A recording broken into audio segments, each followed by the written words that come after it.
PR পদ্ধতিতে নির্বাচন প্রয়োজনীয় রাষ্ট্র সংস্কার গণহত্যার বিচারের দাবিতে গণসমাবেশ অনুষ্ঠিত।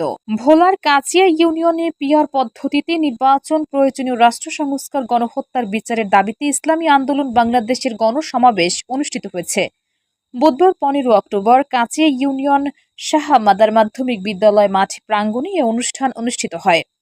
আলহাজ মাওলানা আব্দুর রহমান চৌধুরীর সভাপতিত্বে ও হাফেজ মোহাম্মদ হাবিবুর রহমান বিন ইলিয়াসের সঞ্চালনায় প্রধান অতিথি হিসেবে উপস্থিত ছিলেন ইসলামী শ্রমিক আন্দোলনের অ্যাসিস্ট্যান্ট সেক্রেটারি ও ভোলা 1 আসনে ইসলামী আন্দোলনের মনোনীত হাতপাখা প্রতীকের প্রার্থী মাওলানা ওবায়দুর রহমান বিন মোস্তফা।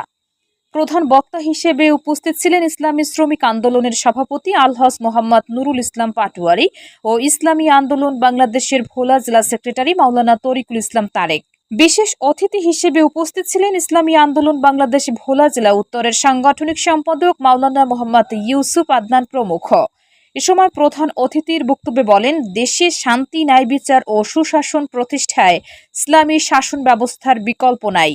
আমরা মানুষের কল্যাণের রাজনীতি করি, ক্ষমতার জন্য নয়। তিনি আরো বলেন, আসন্ন জাতীয় সংসদ নির্বাচনে ইসলামী আন্দোলনের হাত পাখা প্রতীকের পক্ষে দেশের মানুষ জেগে উঠছে।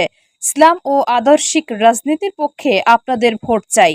পরে দোয়া ও মোনাজাতের মাধ্যমে এই গণসমাবেশের অনুষ্ঠান শেষ করেন।